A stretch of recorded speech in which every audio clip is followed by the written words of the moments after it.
आस्था का महासागर, भक्ति की सबसे बड़ी यात्रा, देवभूमि उत्तराखंड की वो कठिन राहें जहां हर कदम भगवान की ओर बढ़ता है, जहां सांसों में श्रद्धा और आंखों में सिर्फ एक ही सपना होता है, बाबा के दर्शन। लेकिन इस बार चार धाम यात्रा सिर्फ श्रद्धा नहीं, नियम, अनुशासन और मर्यादा की सबसे बड़ी परीक्षा बन चुकी है। अब आसान नहीं है बाबा के दर्शन, क्योंकि इस बार मोबाइल पर बैन, कैमरे पर सख्त रोक, 70 मीटर तक नो फोन जोन, और अगर नियम तोड़े तो आपके दर्शन भी रुक सकते हैं। तो आखिर क्यों सख्त हुए ये नियम, क्या बदला है इस बार, और आपकी एक छोटी सी गलती कैसे रोक सकती है आपके भगवान तक पहुंचने का रास्ता। इसीलिए अगर आप भी इस बार बाबा केदार और भगवान बद्री विशाल के दर्शन की तैयारी कर रहे हैं तो यह जान लेना बेहद जरूरी है कि अब यह यात्रा पहले जैसी आसान नहीं रही। तो चलिए आपको दिखाते हैं इस बार की चार धाम यात्रा का पूरा सच, जहां आस्था के साथ साथ शक्ति भी अपने चरम पर है। नमस्कार, आप देख रहे हैं उत्तर भारत लाइव और आपके साथ मैं करीना भट्ट। चार धाम यात्रा एक ऐसी आध्यात्मिक यात्रा है जो हर हिंदू के जीवन का सपना होती है। यमुनोत्री, गंगोत्री, केदारनाथ और भगवान बद्री विशाल, ये चारों धाम न केवल धार्मिक आस्था के केंद्र हैं, बल्कि कठिन भौगोलिक परिस्थितियों के कारण यह यात्रा एक तपस्या भी मानी जाती है।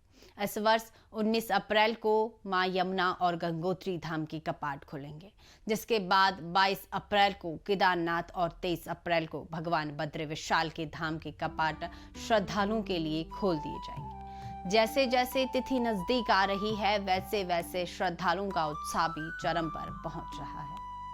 इसका अंदाजा ऐसी बात से लगाया जा सकता है कि अब तक 11 लाख से अधिक श्रद्धालु रजिस्ट्रेशन करवा चुके हैं। लेकिन इस बार यात्रा की सबसे बड़ी खासियत है नियमों की सख्ती। बद्रीनाथ केदारनाथ मंदिर समिति के अध्यक्ष हेमंत द्विवेदी ने स्पष्ट किया है कि मंदिर परिसर की गरिमा बनाए रखने और श्रद्धालुओं को सुगम दर्शन देने के लिए इस बार मोबाइल फोन, कैमरा और वीडियो रिकॉर्डिंग पर सख्त प्रतिबंध लगाया गया है। विशेष रूप से मंदिर के 70 मीटर के दायरे में किसी भी प्रकार का मोबाइल या कैमरा ले जाना पूरी तरह वर्जित होगा। अब न तो मंदिर परिसर में फोटो ली जा सकेगी और न ही वीडियो या रील बनाई जा सकेगी। पिछले वर्षों में सोशल मीडिया के लिए रील और वीडियो बनाने की बढ़ती प्रवृत्ति के कारण भीड़ प्रबंधन में दिक्कतें सामने आई थी। कई बार श्रद्धालु दर्शन से ज्यादा मोबाइल पर ध्यान देते नजर आए, जिससे न केवल व्यवस्था प्रभावित हुई बल्कि मंदिर की गरिमा पर भी असर पड़ा। इसी को ध्यान में रखते हुए इस बार साफ संदेश दिया है कि यह यात्रा आस्था की है, प्रदर्शन की नहीं। यात्रा को लेकर एक और मुद्दा चर्चा में है, गैर सनातनियों के प्रवेश को लेकर सख्ती।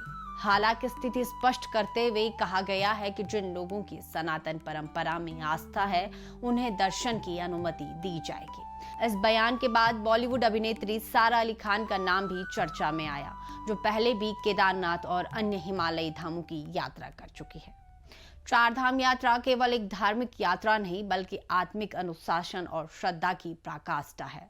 लेकिन इस बार यह यात्रा हमें एक नया संदेश भी दे रही है कि भगवान के दरबार में पहुंचने के लिए सिर्फ भक्ति ही नहीं बल्कि नियमों का पालन और मर्यादा भी उतनी ही जरूरी है।